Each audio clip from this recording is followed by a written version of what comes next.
right, thank you again, everyone, for joining us for our Leaders in Housing Counseling webinar. My name is Ebony. I am the Administrative Manager here at NHRC, and I will be your navigator for today.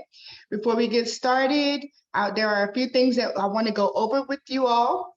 If you can, if possible, please put in the chat box where you are watching from and the organization that you are affiliated with. We would love to see where everyone is watching from. This webinar is being recorded and will be sent out within 24 to 48 hours. Unfortunately, today, a copy of our PowerPoint presentation will not be shared or sent out. So if you missed anything in this webinar, you can just log on to our YouTube channel at National Housing Resource Center in order to view the presentation, or you can visit our website at www.hsgcenter.org, and there you will see a list of all of our webinars. Closed captioning has been enabled for this webinar. If you need closed captioning, move your mouse to the bottom of your screen, click on the CC button, and closed captioning will show up. If you have any questions, there will be a portion where we will ask and answer any questions that you may have for our panelists today.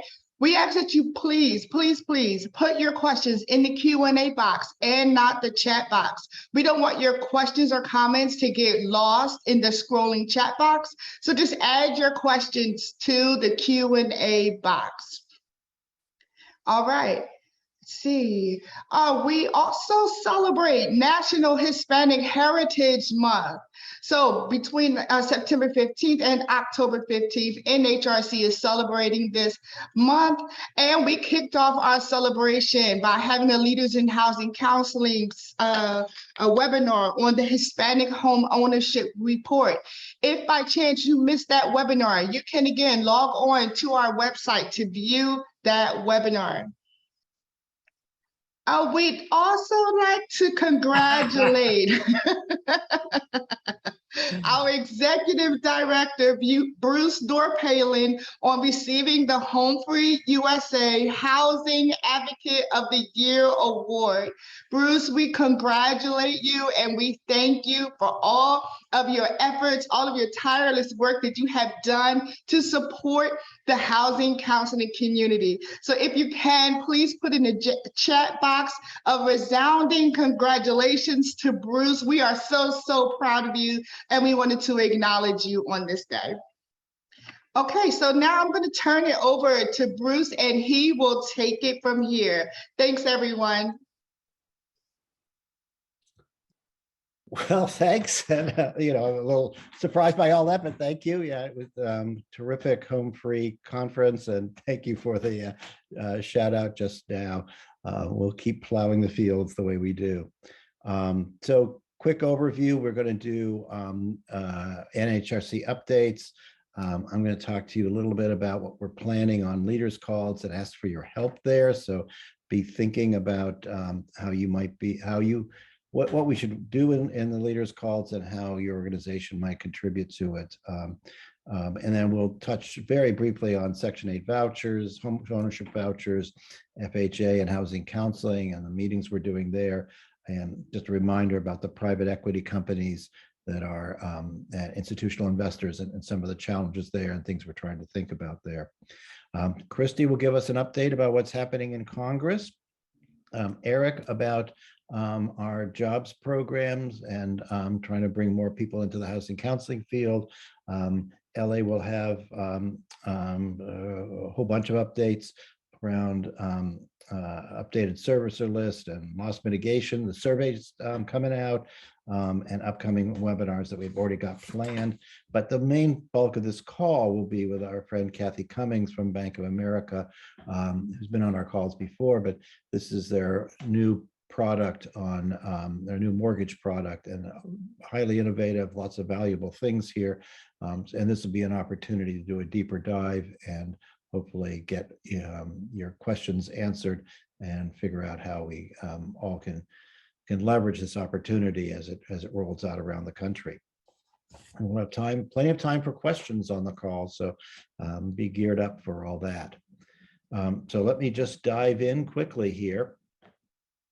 So, you know, we come up with these ideas about how to do the Leaders in Housing Counseling calls.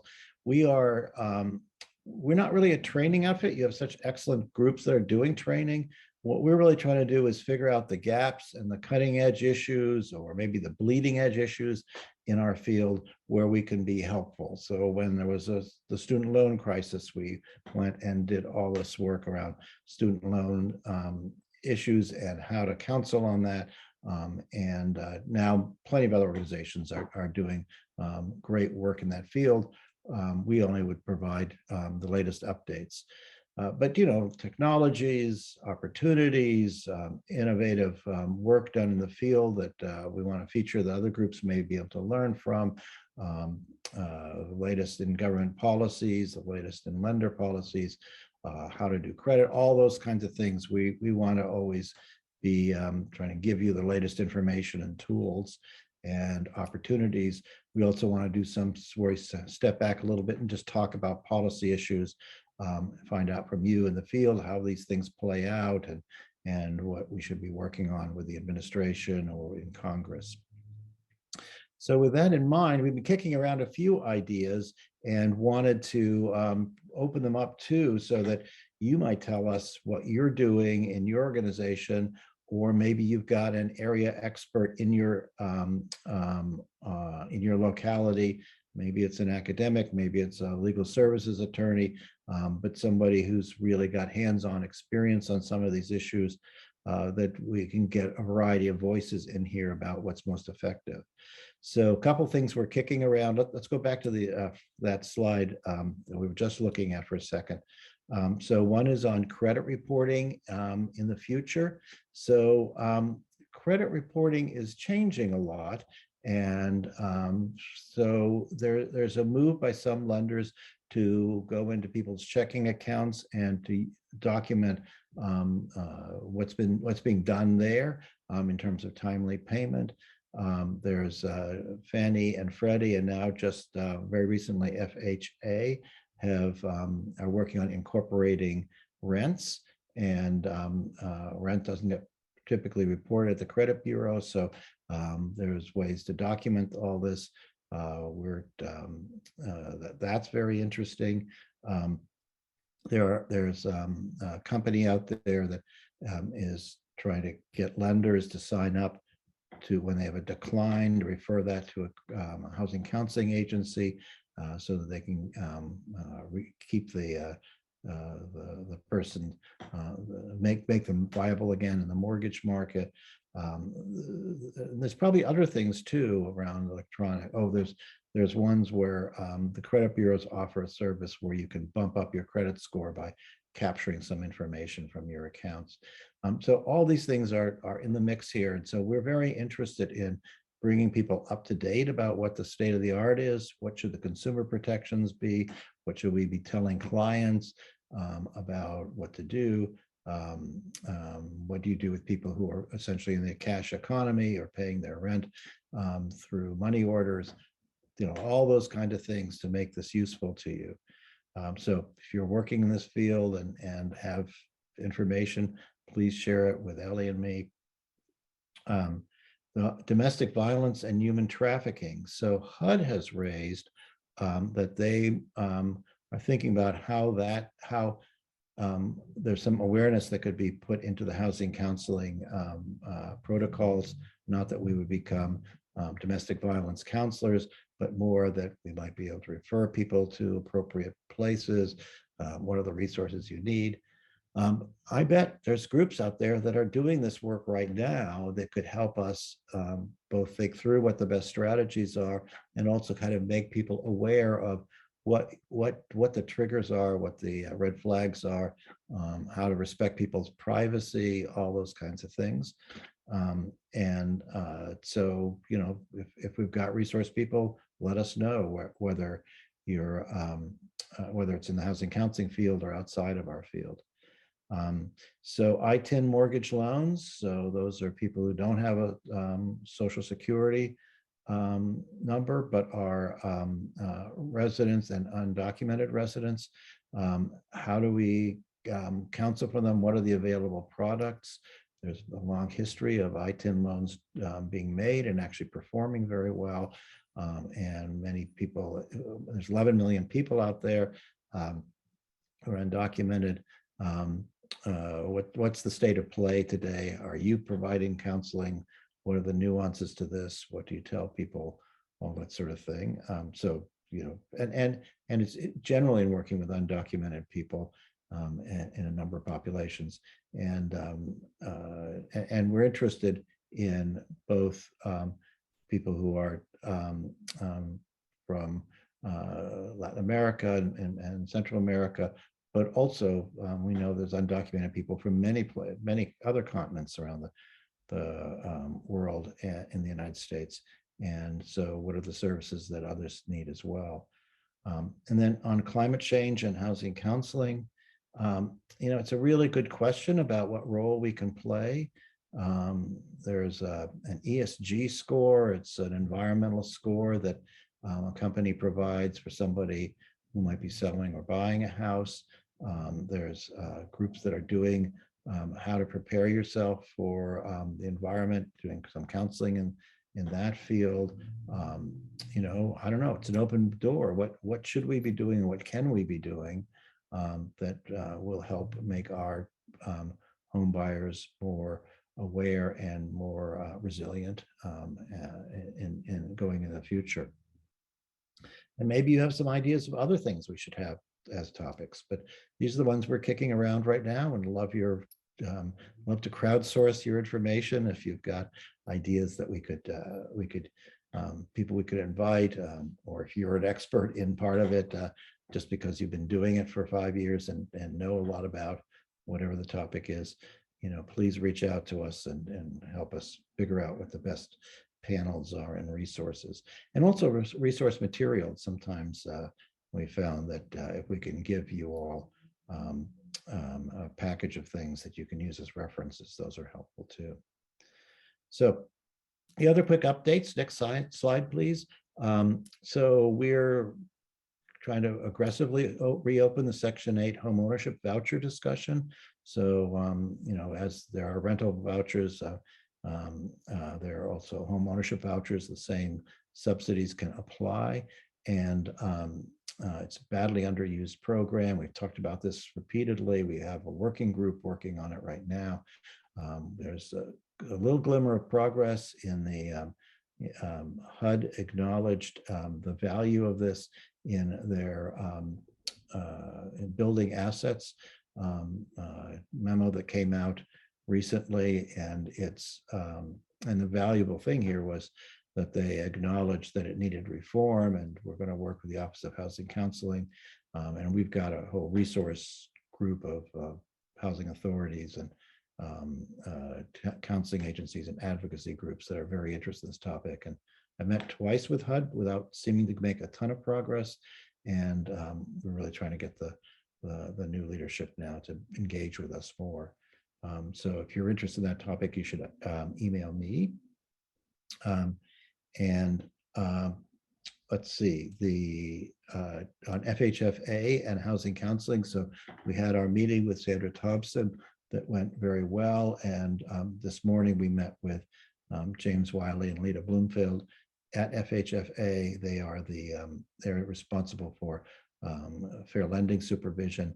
And they, and part of what we're trying to queue up here is this idea that if somebody has completed housing counseling and they're applying for a Fannie and Freddie loan, can that be built into the credit risk assessment so that you're in a better position on the risk tranche, as they call it in the business, in the automated underwriting system, so that you get a more positive score as a result of that. And the idea is that with Black borrowers in this country, there's 4% of the loans in Fannie and Freddie are typically in a year made to Black borrowers. It's a little bit better with Hispanic. It's in the 7 or 8% range, but nowhere near what the potential is. It's certainly not what FHA is doing.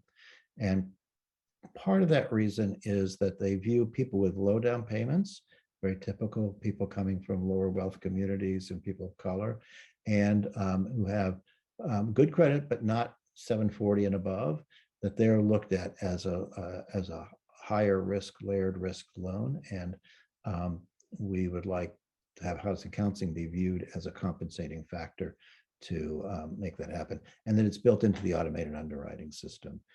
So there'll be more about this. We're really just initiating the conversation. We've gotten a warm reception with FHFA, but a lot of work to be done. We're also working on trying to get the supplemental information, consumer information form, the SCIF, which captures housing counseling data fields, and language preference, to make sure that that in fact is both collected and travels through closing to the servicers so that it's useful. It looks like FHFA is definitely on board that the language access, that the language preference moves along with it, but not the housing counseling data fields for some reason. So we're getting them to re-examine that. And hopefully that means that if somebody gets into trouble and they were a client of yours, that they can refer you back to that client. There's other things we're trying to do, get declines to be referred to counseling agencies more aggressively than it's currently done, and funding for housing counseling. So anyways, those are just ongoing conversations we want to make sure you're aware of. And then lastly, we've talked at some length about private equity companies coming in, Wall Street firms coming in and buying up starter homes. This really is a crisis for home ownership in America, that we're going to become increasingly a rental nation if we can't get in front of this. We're involved with a number of conversations around the country, or actually national conversations around what legislation might be looked at that might affect tax policy, that could maybe make the money less, I mean, their cost of money is so much less than it would be for a first-time home buyer. That gives them an advantage. There are other advantages they have in the marketplace that really make it easy for them to outbid first-time home buyers. And we're very interested in trying to figure out how to make owner occupancy more of a priority in a number of programs. So if you've got some local solutions out there, we are very interested in hearing about them as well. But we will keep telling you about any progress and opportunities we work out on that. So with that, let's move on and let's touch base with Christy about what's happening in Congress. Hi, everyone, and thank you for joining. Congrats again, Bruce, to you for your award.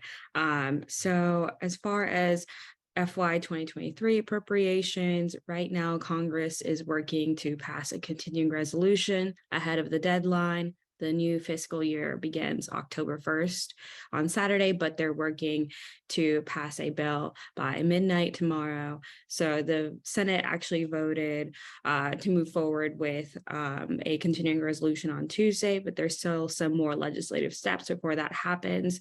And the vote was 72-23. So this indicates that there's strong bipartisan support for this continuing resolution.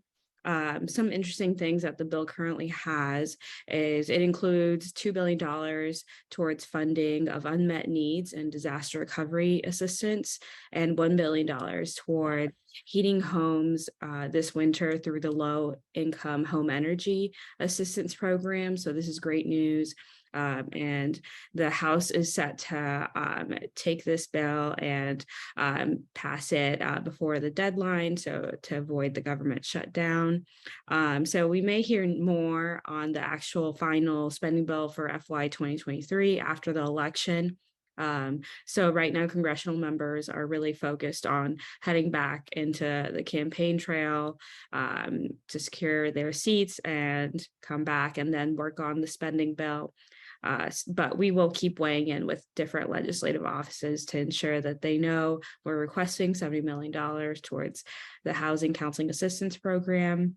If you receive an invite to a legislative meeting from me, I hope you're able to attend. So please respond. If you are, how the legislative offices really like hearing from housing counselors because they're on the ground and they know the latest trends on what's happening with their constituents. So you provide a very valuable insight to us. So keep an eye out for emails from me, and that is all happening in DC, and I'll pass it over to the next speaker. Okay, I'm going to jump in really quick before that. Just so your House and Senate people will be your national House and Senate people will be in the home districts. So they'll be doing campaign meetings, they'll do town meetings, all kinds of things like that. It is great if you go and say you're with the housing council community and you would like to see $70 million in HUD housing counseling funding. It's very important to you. Do it, please, for Republicans as well as Democrats, whether you think they're sympathetic or not. We're getting more traction, especially with conservative Republican offices. So this is really, really valuable for them to hear you and hear from you in the field. So with Eric, how are we doing on the jobs programs for housing counselors? Absolutely. Thank you, Bruce. And again, congratulations on your Advocate of the Year award. So this week, NHRC has updated 3 new job posts to our website. The first one is a housing counselor / intake specialist. The second one is a level 3 counselor / foreclosure prevention program manager. And the third one is a testing coordinator.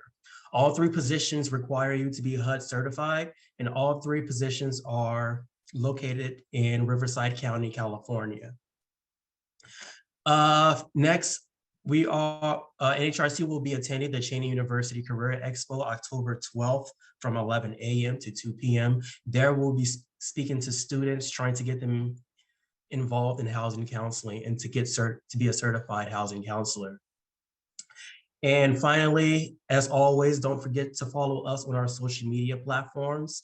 If you need any updates on our previous webinars, you can find us on YouTube. All the videos are there. And then follow us on Instagram, Twitter, Facebook, and also LinkedIn. Thank you. And the next speaker. So, so just a reminder that as we do every time, this is a free service that we provide. You can post jobs. I know there's lots of agencies hiring. Please post the jobs on the jobs board, and we'll, Eric is doing a lot of work to promote that, and we'll try to promote it in locations where job is being advertised for jobs being advertised. So use the jobs board, and you can access it through our website, or there's a direct link as well. Be sure to use it. So Ellie, you're up next. Oh, sorry, one more thing, Bruce. Yeah. I also forgot to mention recruiters are also able to view resumes from from different individuals across the country as well. So we also have a tab of resumes. We have about 25 to 30 resumes uploaded now.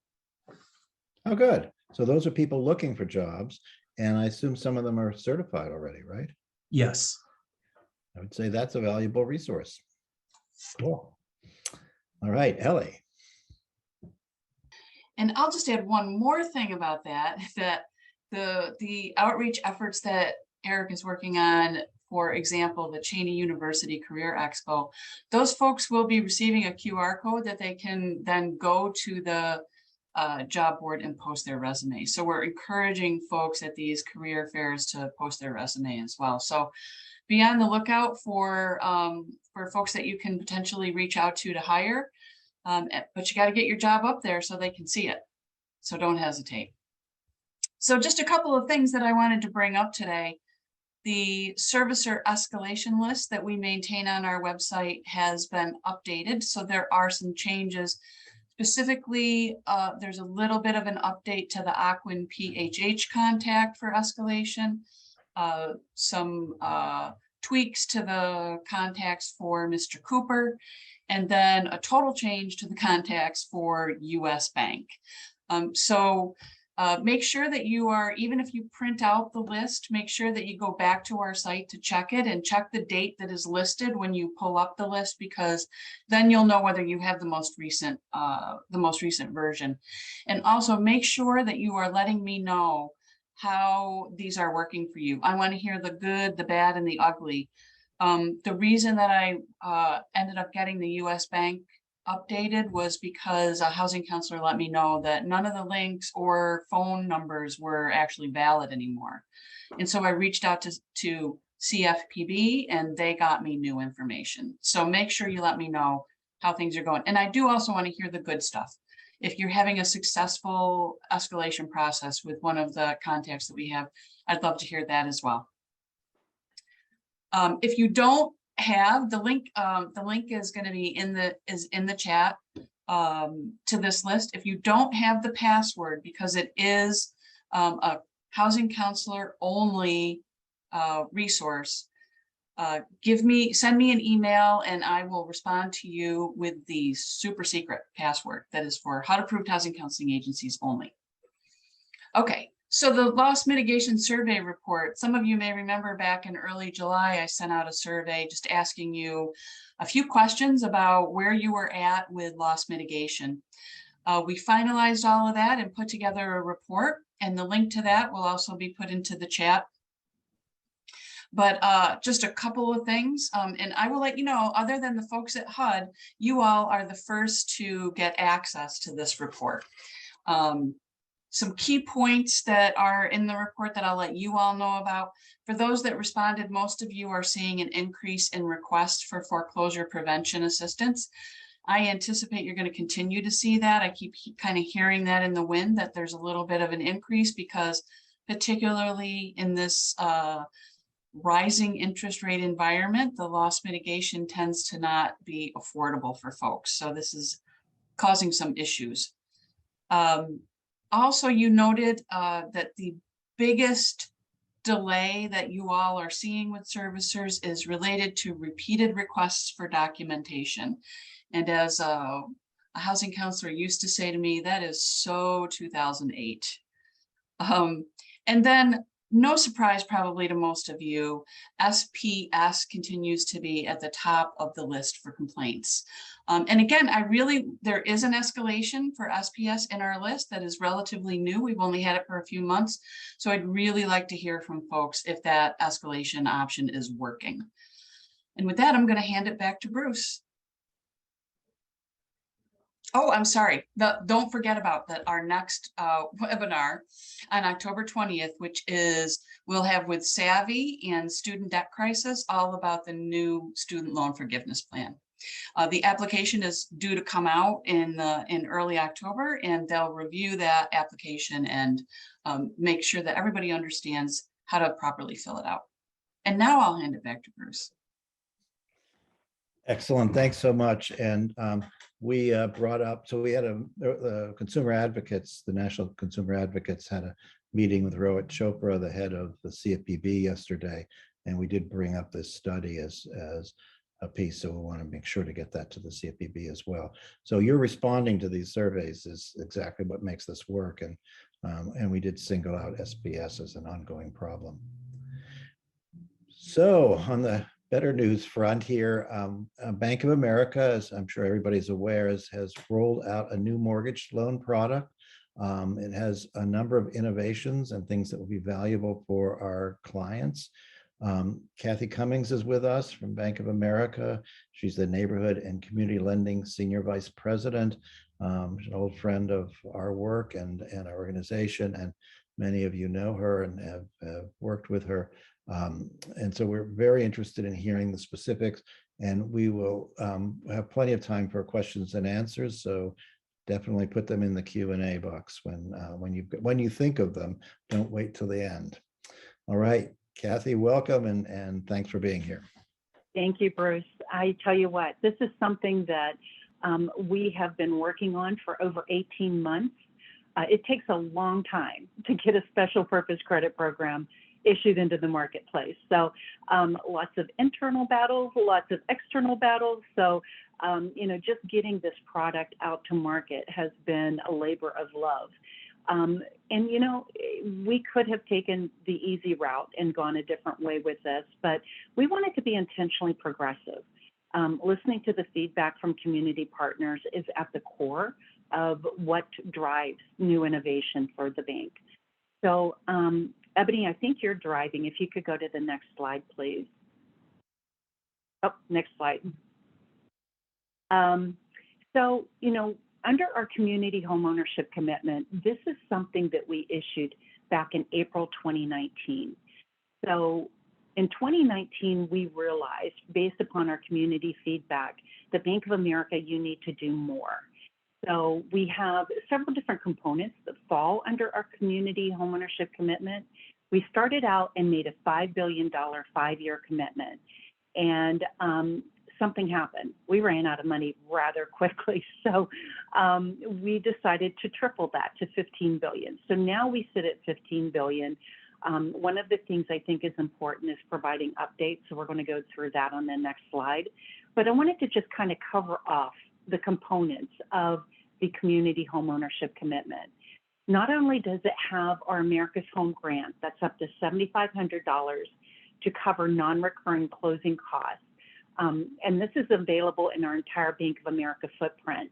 And you can use any funds that you might have available to buy down your interest rate using these funds as well. So it's a wonderful way to help create affordability, especially in today's environment. We also have our down payment grant. Now, unlike our America's Home grant, which is available in our entire footprint, the down payment grant is available in 69 markets. So that covers up to $10,000 or 3% of the purchase price. And many of the communities we serve, that $10,000 will cover the entire down payment, the entire 3%. But, you know, it is a great tool to be able to use in helping. And you can layer that with other locally available affordable housing programs, mortgage credit certificates, you name it, we encourage it. The Affordable Loan Solution product is a 3% lower cost mortgage insurance product. And our Community Affordable Loan Solution, I'm sure that's what everyone has questions about, that we've recently released a couple weeks ago. And it says no down payment. It's really, we're paying the down payment. So we'll get into that a little bit later. No closing costs and no mortgage insurance. So if we could go to the next slide, Ebony.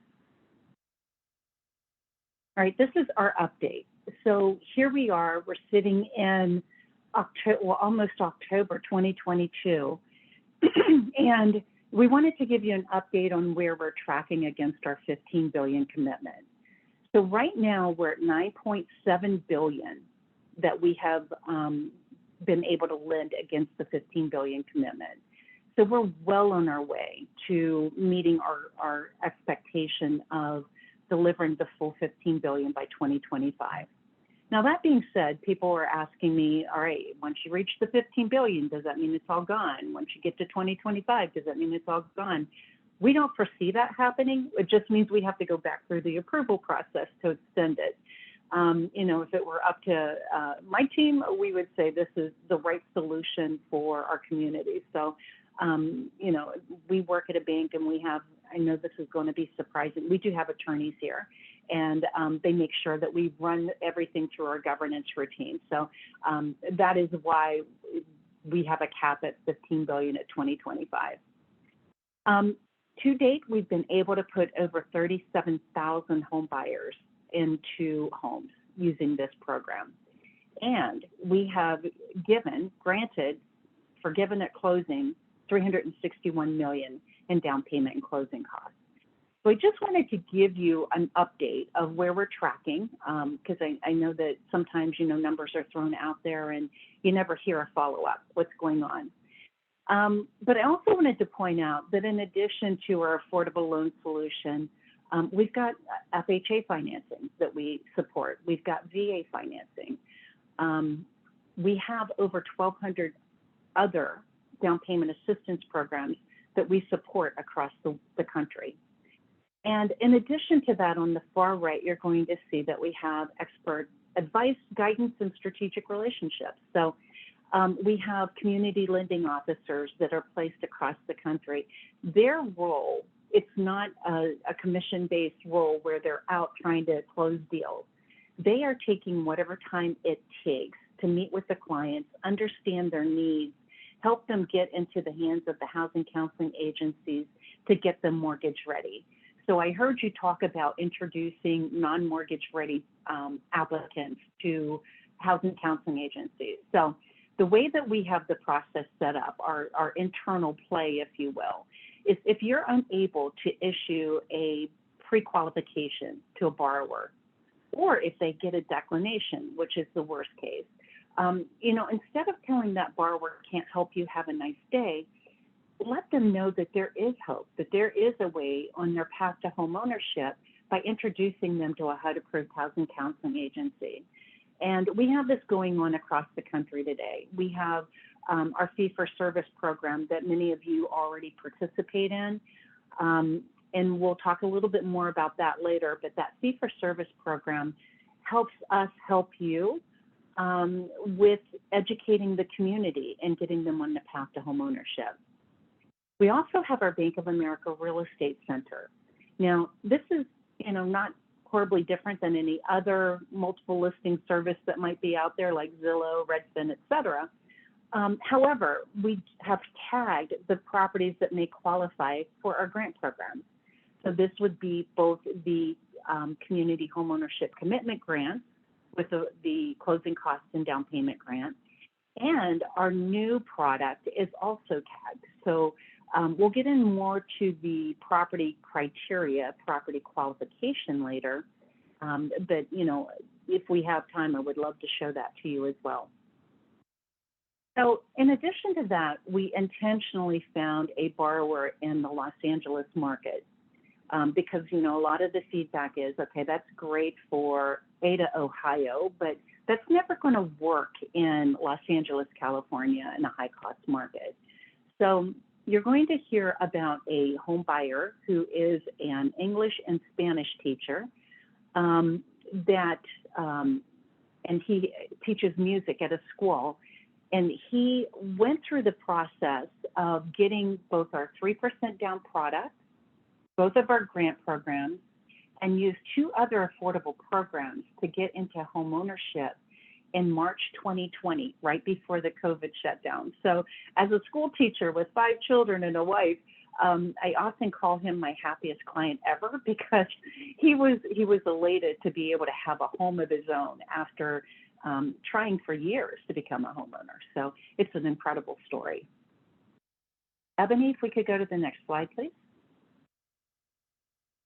Okay, so on this particular slide, there were a couple things I just wanted to point out. This is where we really start talking about community affordable loan solution. I'm not going to dwell on this slide because we've covered off many of these connect points already. So if we could just go ahead and go to the next slide. This is the meat of the conversation, I think what everybody's interested in. So when you design a special purpose credit program, the gist is to have a product service that can meet the needs or that will meet the needs of a historically underserved community.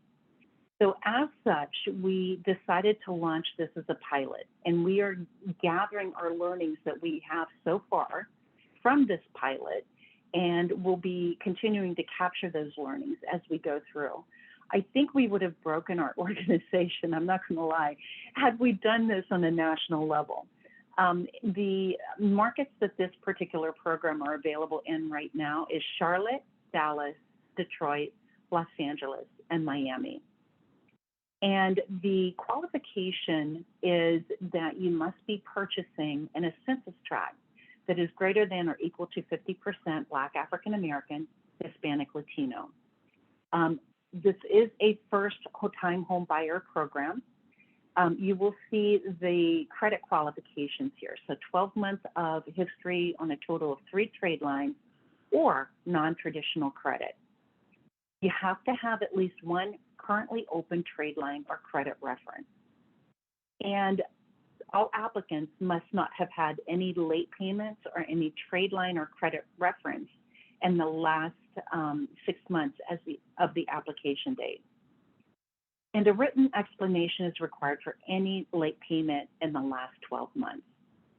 So from a core qualification, we do have expanded guidelines from a credit access. We feel that we conquered one of the hurdles with our America's Home Grant and down payment grant with the capital required to become a home buyer. But the second part is access to capital. And that's what we're trying to address with this particular product.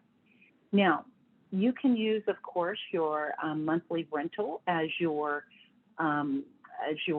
non-traditional credit reference. If you don't have 12 months, it is a little bit more complicated, but it's certainly, quite doable. Under product features, technically it goes up to 100% or 106% CLTV, but with Bank of America paying the down payment, we paid $10,000 in Charlotte, Dallas, and Detroit, and $15,000 in the high-cost markets of Los Angeles and Miami. And, again, we are encouraging people to layer the financing. Some of the other financing that's available out there, down payment assistance programs, can be used to buy down the interest rate.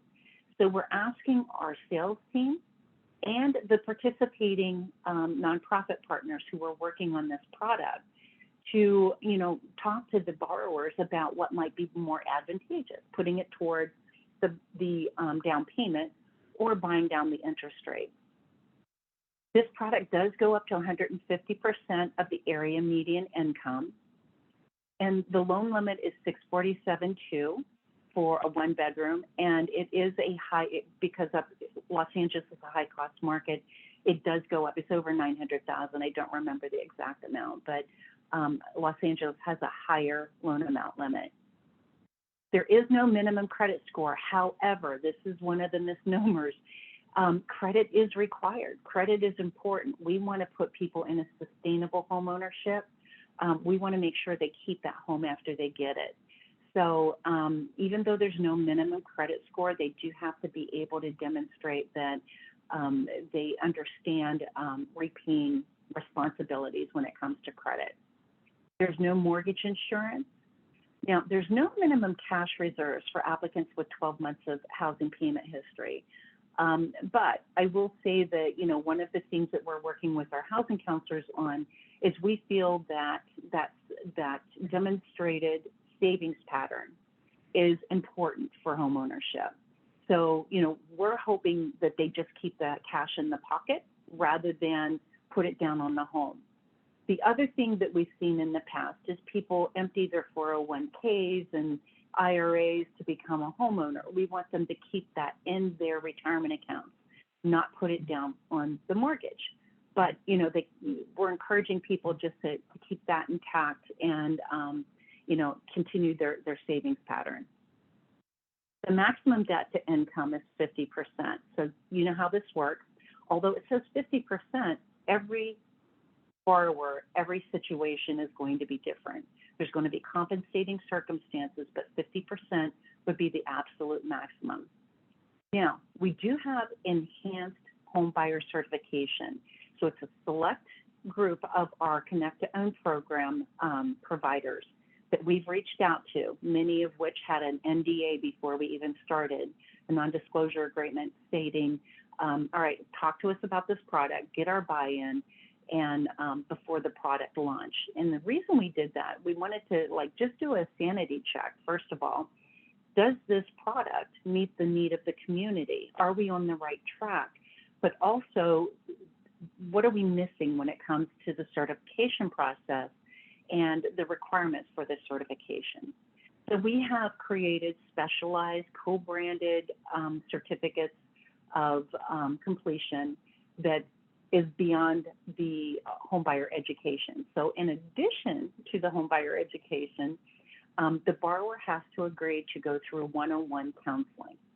This one-on-one counseling is where the housing counselors will do a soft credit pull, go through, help them understand what's going right, what's going wrong, where there's opportunities, what they need to do to address in order to get on the path to home ownership. This was not meant to be an instantaneous process.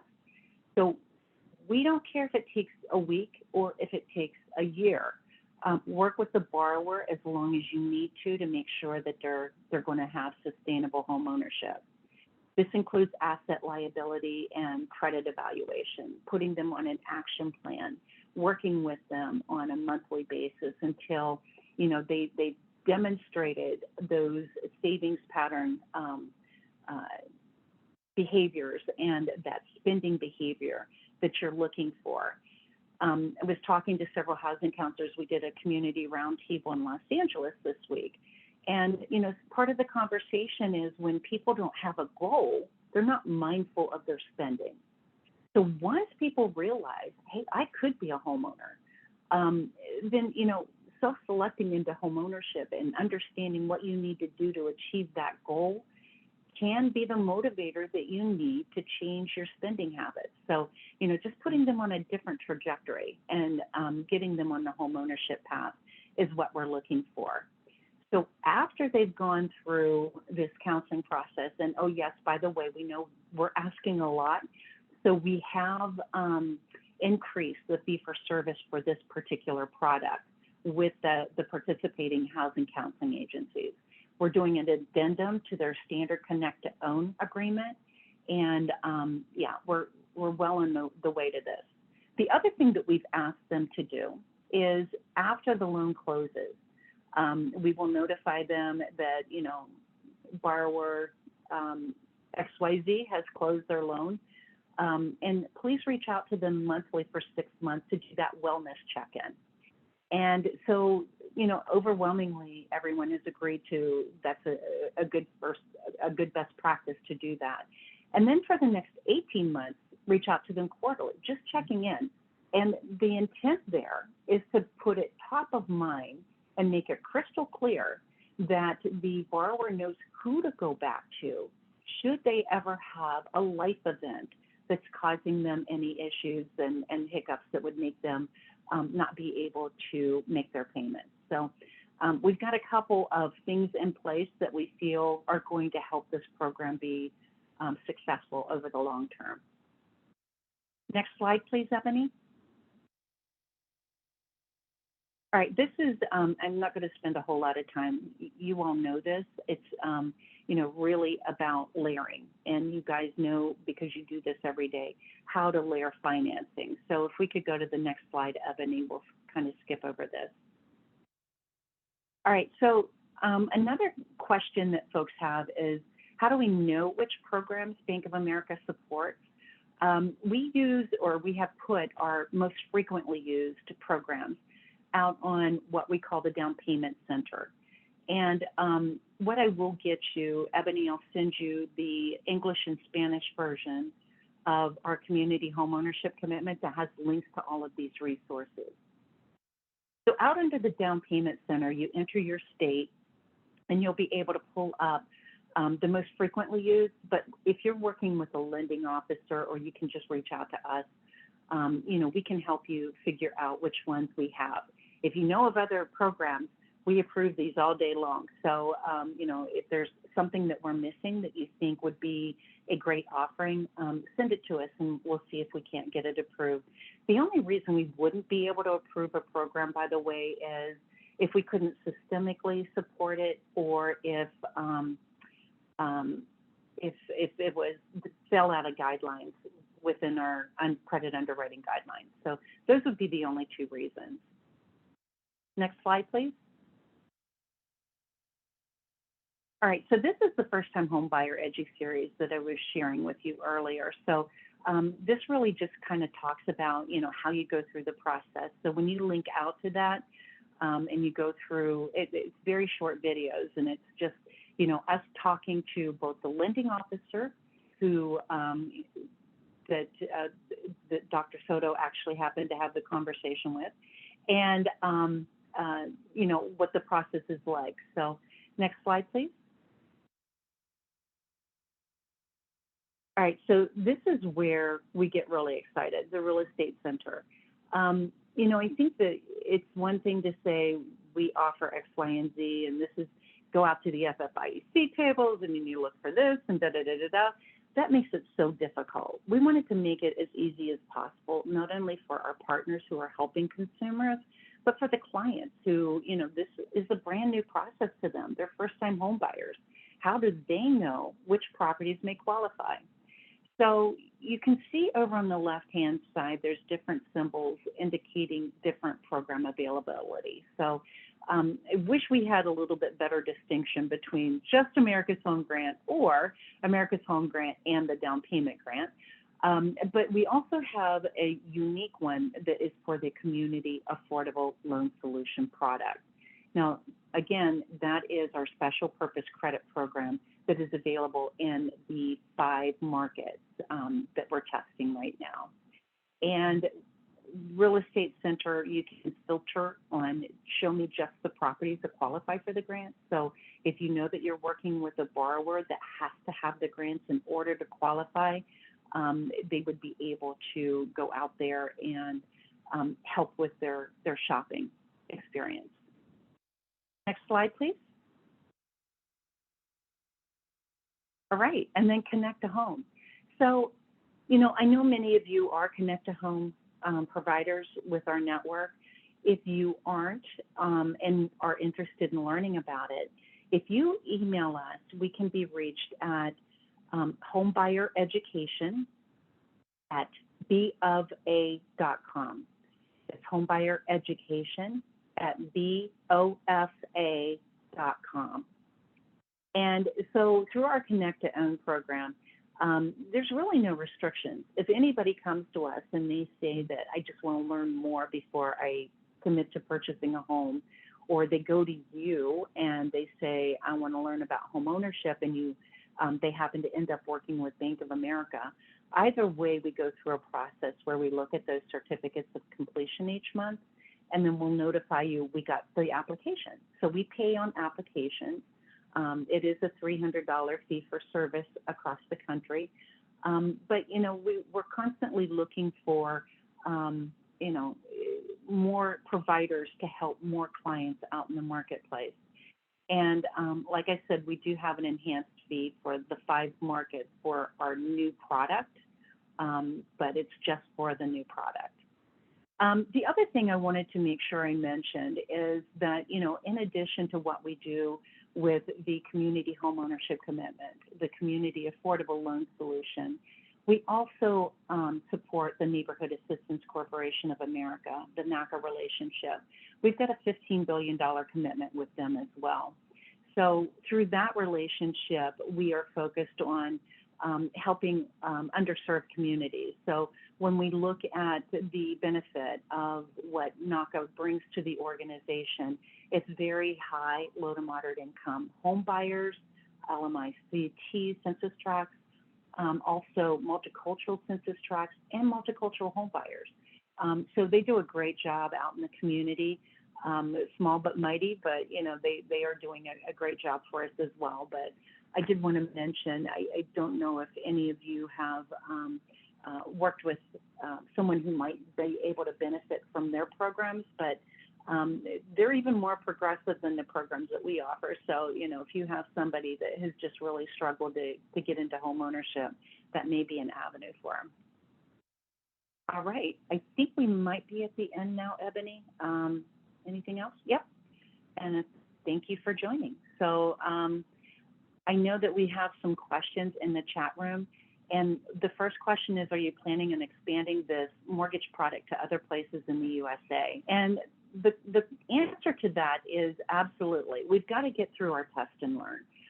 Like I said, I think we would have broken our organization. I mean, the housing counseling process, getting the introductions need was a little bit difficult when we first rolled this out. I think that there was some misunderstanding that, okay, I got my home buyer education certificate, I'm good to go with this product. And no, it's not that. Everyone, I don't care if you have an 850 FICO score, you have to go through the housing counseling piece.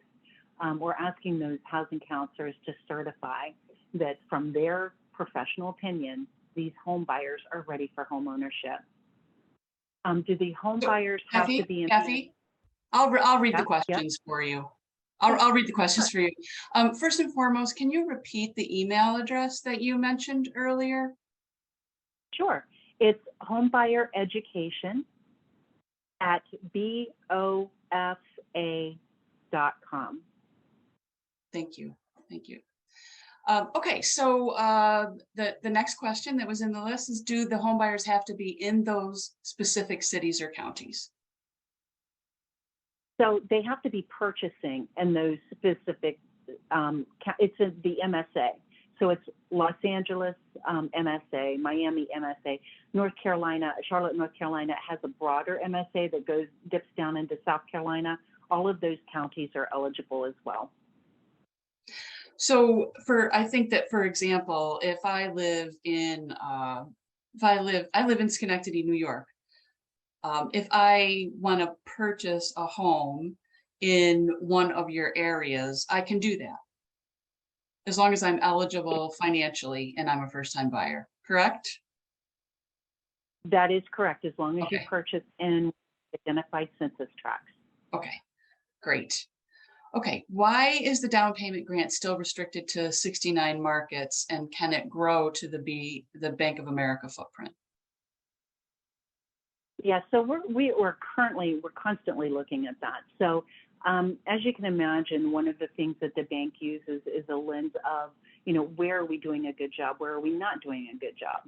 So where we needed to improve how we were offering our services to the community, 69 is where we're at today, but we're constantly reviewing that. I think that we're going to potentially be adding several more next year.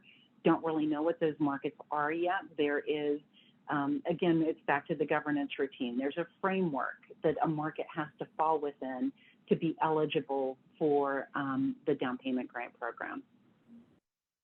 Okay, and when will your pilot on the community affordable loan solution move forward to all markets? Do you have a sense of that yet? Really don't. I mean, we're still learning from the test rollout. Ideally it would be sooner rather than later, but because it is a special purpose credit program, it's not only monitoring internally, it's sharing externally with our regulators. Here's the results, and making any corrections to the program that we may need to make sure that we are hitting on all the right metrics that we set out to hit. And I think that you did talk a little bit about this earlier, but are you also looking at ensuring that the product is actually being used by the folks that you hope are going to be using it, and that they're getting access to it? That's exactly right. And, I didn't really talk about what our plans are. We're doing some new outreach that we haven't done before. So as an example, in Charlotte, we did it's kind of a music festival. It's like a community music festival because, it occurred to us that people who haven't self-selected into homeownership, they're not going to attend a homebuyer education workshop or a homebuyer fair. So we're trying to reach community members to let them know that homeownership may be closer than they thought, because we do have these products and programs available. And it's not just the new product, it's our existing products as well. There's a lot of solutions out there that can really help people get into homeownership in the near term versus the long term. In addition to that, we plan on doing targeted marketing, because one of the things that we will be looking at is gentrification. So we will be doing targeted marketing to those communities where this product is available to say, you may be eligible to be a homeowner. So we've got this new product available, and, trying to make sure that we're engaging with community members to let them know as well that there are product solutions out there. Great. So is Bank of America requiring potential homeowners some sort of affordability analysis and credit readiness done by a housing counseling agency? Absolutely. That's exactly what they're doing. They're running them through an affordability assessment to say, because what we're asking is that the housing counseling occur before they even go shopping. And the reason for that is, it's heartbreaking to go out and fall in love with a new home that, because some lending officer or real estate agent told you can afford $500,000. But, when you start looking at childcare costs and, other obligations that you may have within your budget, figure out you might only be able to afford $350,000.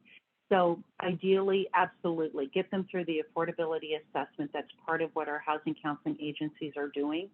And they don't get this certificate of completion until the housing counselor feels that they are credit responsible and that they're going to get, approved once they go to the bank, but they've gone through that affordability analysis. And can you talk a little bit about if and how the housing counseling organizations that are participating are compensated? Sure. I mean, we have increased the fee for service. I really would rather not say out loud what that fee is, but it's substantially more than the $300. That's okay. The question kind of came up is whether there was a way to generate income, and I was pretty certain that you already had some sort of arrangement with the housing counseling agencies, and so it sounds like you absolutely do. Yeah. Okay. Mm-hmm. And so how are you connecting with the housing counseling agencies in the markets that you're choosing at this point? So we have our current Connect to Own partners that we have been working with, a lot of them for almost 20 years. Okay. So we are engaging our current Connect to Own housing counseling agencies.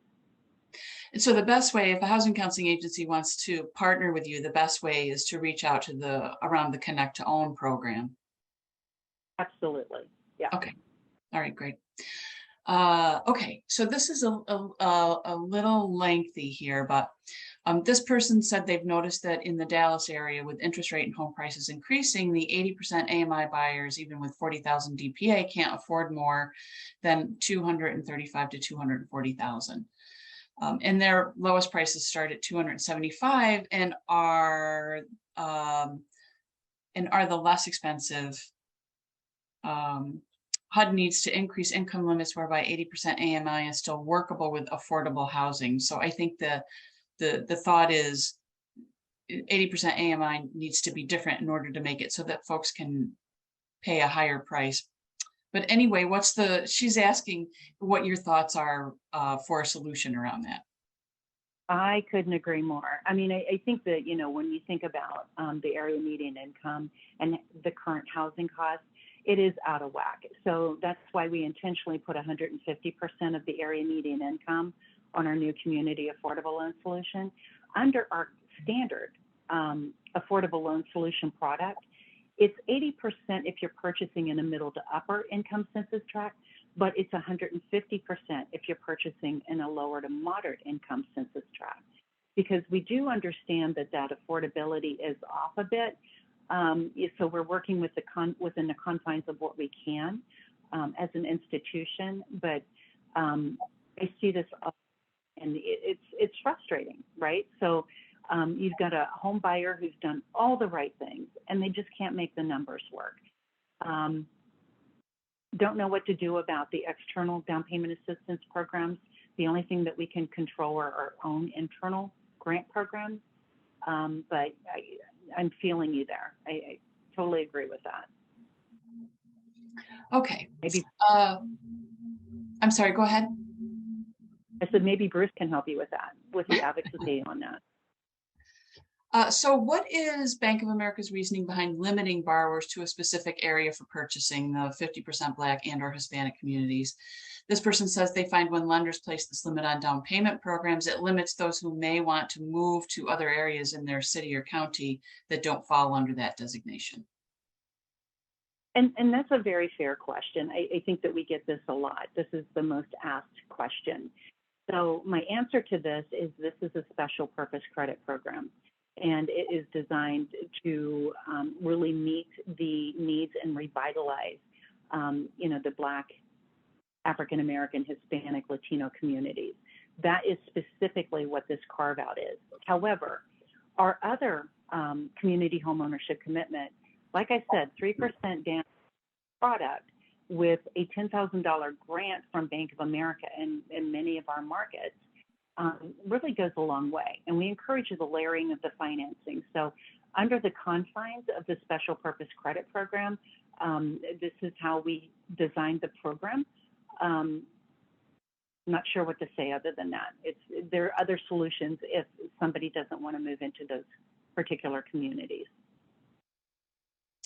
Okay, and what is the interest rate? And is this only for a 30-year mortgage, or are you offering a 15-year mortgage as well? So I don't have my NMLS number, so I can't quote an interest rate. This is a plain vanilla 30-year fixed rate mortgage, period. So no, there is not a 15-year mortgage option on this one. The other thing that I will say is when we designed this, when we were working with the pricing team, the goal was to keep it comparable or less than the total monthly FHA mortgage payment. So it's not, we're not focused as much on the interest rate rather than the monthly payment and the affordability for this particular product. But that is what the goal is. And we've done some tests to date, and we've seen it come out lower and every one that I've seen. I haven't seen one where this particular product is higher than the FHA payment. And so it sounds like what you're saying is the interest rate is whatever the market rate is. Right. Okay. And how is Bank of America getting the potential home buyers in front of housing counselors to do the affordability analysis? Yeah, well, so one of the things that we didn't expect is the overwhelming demand that we've received for this product. So what is happening is our lending officers are doing a warm introduction to the housing counseling agency for those borrowers who, they're supposed to, do a conversation, have a meaningful conversation with them, go through, here's what the criteria is. If, for instance, they're already in escrow in California, this may not work for them because the timeline just probably won't work for them. However, if they haven't started the home buying process yet, and they are under the 150% of the area median income, that's a great opportunity to make that introduction after they understand what the requirements are for the product and property. Okay, and I don't see any other questions. So unless any of our other NHRC staff have questions for you, I'll send it back to Bruce to wrap it up. Well, so before we lose you, Kathy, thank you, everybody, for this. Ellie, for fielding the questions too. But so for Kathy, so are these manual underwrites? Yes, they are 100% manually underwritten loans that come into the bank. And one of the places that I'm hearing people getting a snag is where they basically live with their parents and pay rent to their parents, and that's not looked at as an objective third party rental payment. How does Bank of America handle that? Yeah, and I think that as long as we can demonstrate through bank statements otherwise how that is being paid, that is something that is taken into consideration. So canceled checks or money orders, that sort of thing, or bank transfer. Yeah. Not routine and regular. Good. Well, very exciting, I think, and it's also valuable not to have mortgage insurance. That saves people a great deal as well, and also allows for more flexible underwriting. And I take it these are portfolio loans? These are portfolio loans. Yes, yeah. So that gives you a lot more leeway. So, very impressive, and thank you for doing this. Certainly, we'll be interested in knowing when things expand too, and can spread the word on that. Okay, well, thank you very much. Thank you, everybody. So let me just remind everybody that this is the time to renew your membership dues if you haven't, or join. This is kind of what keeps us independent and doing the work we do. There's some advantages. You still get the discount on your credit reports, and there's the very high quality Savvy online piece that you can get a discount on. You do get emails from me occasionally about unusual funding opportunities that groups don't normally hear about. But the real reason for doing this is to support the work we're doing. And it gives us the flexibility to lobby on issues in Congress and with the administration, sometimes take the more difficult positions and be independent. And sometimes I know a number of groups have been concerned about communicating with HUD or with the CFPB or with servicers when they also have to work with them or get funding from them. And we have acted as the go-between on that. We can do all these things, but part of it really is this, that we do need groups to step up and become members. The membership form is on our website. Click in there. We would love to have you as a member if you're not already. And we're getting groups to renew this year. So all these are good pieces. And we really appreciate your support there. There's a couple more questions, Bruce, if I can ask them really quickly. Sure, yeah, right. Sorry. So this one I actually missed as I was going through the list. This person said, you probably answered this question. It seems like anyone can apply for the mortgage product. A person who makes 200,000 can apply, and a person who makes 50,000 can apply, correct? Are you going to keep track? And you did kind of talk about this, but are you going to keep track of who's applying for the loans, and is this loan product truly beneficial for those who live in Black and Hispanic communities? That's absolutely correct. And, in addition to the outreach and the direct mail, absolutely. That's one of my top priorities, is to make sure that we're not creating gentrification. So absolutely doing that as well. And then the income level, is there an income eligibility, and are people required to be a first-time home buyer? 150% of the area median income is the income limit. And yes, they are required to be a first-time home buyer. Okay, and then there was a question that kind of popped into the chat. Oh, somebody's just asking about how a housing counseling agency can get signed up to issue certificates. And so Kathy had mentioned that they are working with their community to own. Is that the name of it? I'm sorry. The name of it's Connect to Own. Connect to Own, yes. So what you should do is find out about becoming a partner on the Connect to Own product, so that when they open up further, you can be considered as an organization for that. And that was, oh my gosh, is there another question? Yeah, there it is. That's the question I just asked. All right, thank you. Excellent. Well, thanks again. And actually, Ellie, do you want to just highlight what I guess the next one is going to be on the 20th, and that'll be on student loans. And our friends at Savvy will be there. Yes, we talked about it in the beginning. Right. Yeah, but just as a reminder for those people that came in late. So anyways, we'll continue doing the good work. Thanks everybody for your good work in the field, and we will talk to you soon. Bye.